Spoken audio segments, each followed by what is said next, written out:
Senator. Over here.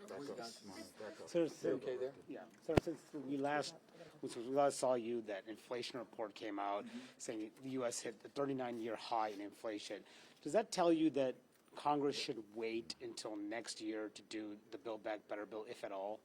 Well, whatever we're considering doing, or whatever Congress is considering doing, they should do it within the limits of what we can afford. And that means having a tax plan that's fair and equitable and keeps us competitive, but also makes everyone pay, especially the wealthy, pay their fair share too. See what that spins off, and if that's in that 1.7 range, then we should be spending whatever in that range as far as I'm concerned. If it's whatever plan it would be, pre-K, child care, end of in-home care, then it should be 10 years. It shouldn't just be 1 year here, 3 years here, 5 years there, and that would be.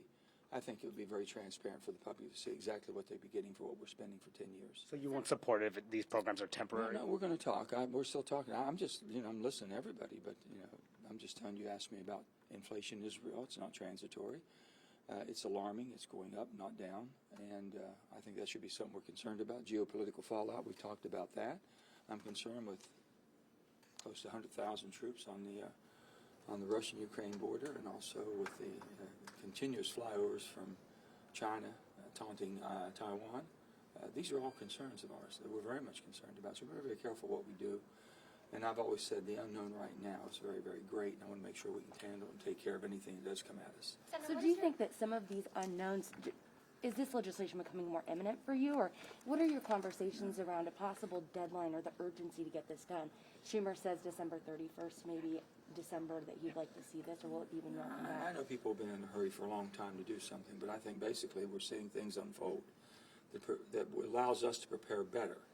And that's what we should do, take advantage of what we're doing in a very litigious way, and making sure what we do and how we do it, for what period of time we do it, is something that we can maintain, manage. My grandfather used to say, unmanaged debt will make a coward out of the decisions you make. And we're now at 29 trillion, and we'll be pushing on to 30 trillion. And I'm sure that Mr. Powell, with the Feds, they're going to make some decisions pretty soon here. And I'm understanding that he is considering things that we've talked about. Quantitative easing should be reduced or eliminated as quickly as possible, and the interest rate's going to affect all of us if he has to increase interest to try to control. Senator, what is your message going to be to President Biden today when you guys talk? No, I don't have messages. I basically go and have conversations whenever the president calls me or wants to visit. We visit and talk genuinely as person to person, as two people that have had the experience of being in the Senate, him much longer than me, understanding this process, and being extremely respectful and very friendly. He's been a friend. Senator Graham said on Friday that in conversations with you, you were stunned, that was his quote, by this modified CBO report that came out. Is that an accurate? Well, I've seen the Penn-Wharton report. The Penn-Wharton report, we've been working with a lot of different people getting cross-sections of what really was a true figure. And we've seen figures pretty high on that. And then when the CBO came back and confirmed that, CBO's figure was even a little bit higher. I think it's very sobering. Do you believe that? Do you believe that number? Have you finalized that number? Have you finalized your plans? Are you going to the White House to meet with the president? I'm going sometime today, I believe. It's either a phone call or I'm going over. I've heard both, so I'll find out when I go in. It'll be later this afternoon or early this evening.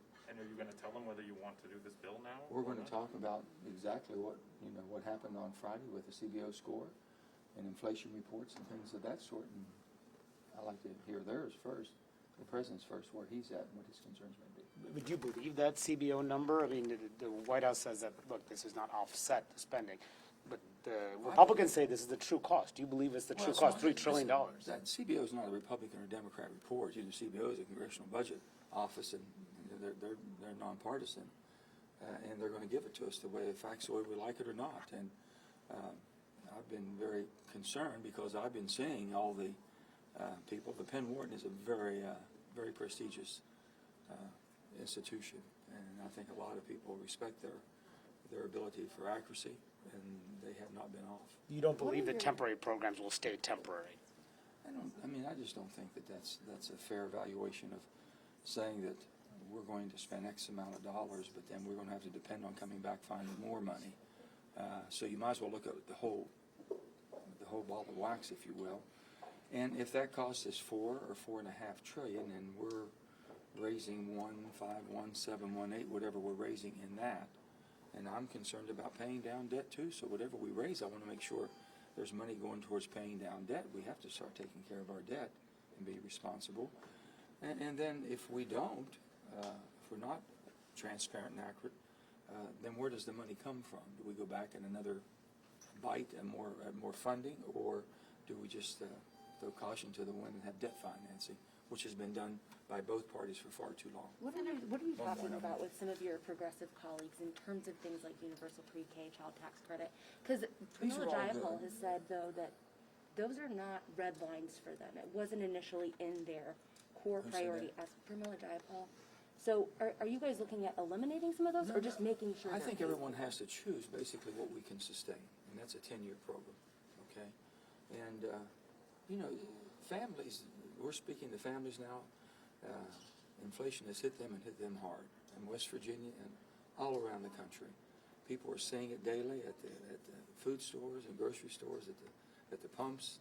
Now winter's coming on, and that's going to take another toll on them. So people are very much concerned. They're worried. But, you know, when you think about where families are, they make decisions, you know. Businesses, small, large, have to make decisions, and based on what their priorities are, what they can afford to do. And a timely, all of you all do. We all make decisions that way. And government can't be any different than the people we represent.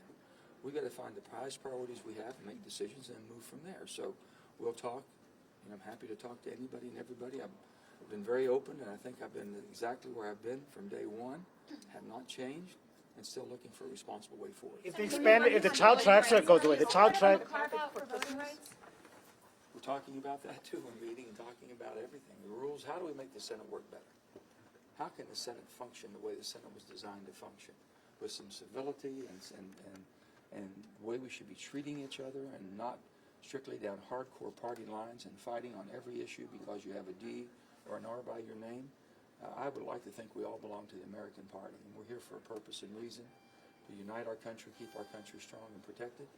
And right now we're letting politics just tear us apart. It's absolutely awful to sit here and watch it happen. So my colleagues and myself will be sitting down. Is there ways that we can look at the rules that makes this place work in a more effective and efficient, and we're very productive, and right now we're not. So you're open to the carve out?